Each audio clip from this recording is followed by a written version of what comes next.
Cotonou, on compte environ 17 000 traîneurs de pousse-pousse organisés en association. Ils sont pour la plupart des Béninois, des Nigériens, des Burkinabés, des Nigérians et de bien d'autres nationalités. Ils sont facilement identifiables dans leur uniforme de couleur bleue, une tenue griffée d'un numéro attribué par l'association des traîneurs de pousse-pousse de la ville. On les retrouve dans les différents marchés de la ville, notamment au marché international de Dantokpa.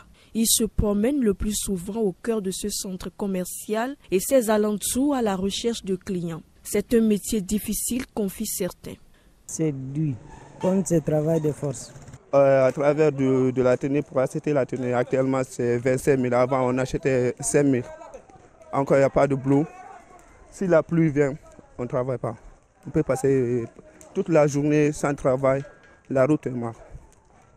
Bon, à propos de ça aussi, les clients n'acceptent pas.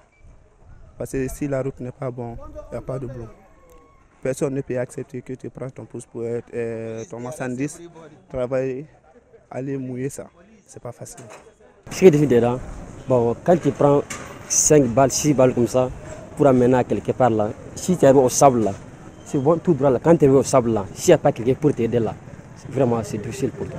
Les plus habiles arrivent à établir une certaine confiance entre eux et leur clientèle composée généralement de femmes. Mon traîneur de pousse-pousse, je le connais. C'est pourquoi je lui confie mes marchandises. Quand je viens au marché, je l'appelle par téléphone et il vient. Il maîtrise les boutiques où je m'approvisionne et la destination de mes marchandises. Même lorsque je ne suis pas là, il peut s'occuper de mes bagages. Cependant, les habitués de ces marchés invitent les usagers à être sur leur garde face aux charretiers. Il y en aurait qui, pour une raison ou une autre, pourraient disparaître avec les marchandises de leurs clients. Même quand ils ne connaissent pas le lieu que tu leur indiques pour convoyer tes marchandises, ils vont accepter. Si tu n'es pas derrière eux, ils vont disparaître avec tes marchandises. Par ailleurs, plusieurs conflits surgissent fréquemment entre les charretiers et leurs clients. Les conflits qui viennent souvent, c'est les clients qui viennent ici pour dire bon, il y a 30 minutes, j'ai confié mon bagage à un traîneur. S'il y a des bagarres aussi, on gère ça aussi. S'il y a lieu de gérer ça ici, on gère. Si on n'a pas lieu, on est conduit à la police. Au niveau des clients, des fois, il faut conclure sur une somme avant de démarrer. Si c'est 500 francs maintenant, arrivé là-bas, le client peut donner 400 francs. Ce qui nous fatigue un peu aussi, c'est entre les clients. Bon, il y a des clients même là, quand ils prennent leur bagage là, si vous avez les liens là, ils peuvent te faire du bagage là. Si tu as dit 500, quand tu arrives au lien là, il peut te dire non, je n'ai pas 500, j'ai 400. Bon là, ça aussi, ça nous fatigue un peu.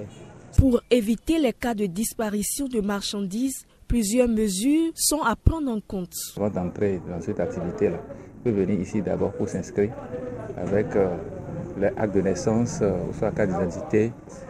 Et on va leur donner un numéro et une tenue de couleur bleue numérotée. Et ils doivent avoir aussi leur badge. Nous avons en tout cas tenu toutes ces choses-là pour que dans le marché avec les clients, s'il y a conflit, par exemple, les clients confient leur bagage au traîneur de pousse-pousse et à peu près on ne les trouve pas. Si les clients peuvent déterminer ici et venir ici, avec les registres, on peut avoir leur adresse pour les chercher. Il faut que le client demande d'abord, ou soit le traîneur, lui, on les a enseigné déjà. Et à chaque fois qu'on vous confie un colis, vous devez leur remettre votre badge là. Et à la destination, le client va vous remettre votre badge. Pour un métier qui nécessite autant de risques, les traîneurs de pousse-pousse n'ont souscrit à aucune forme d'assurance. Pour avoir une assurance en cas de maladie, vous voyez. Mais en tout cas, dans notre corporation, traîneurs de pousse-pousse là, il y a vraiment, surtout les étrangers. Et aussi, il y a quelques Béninois aussi qui ne veulent pas leur bien aussi. Vous voyez, quand on leur parle de ça, bon, ils vont croire que nous sommes ici pour leur exploiter. C'est ça que nous avons amené, tout ça là. Il est souhaitable que les travailleurs adhèrent à la cause de leur président pour leur mieux-être.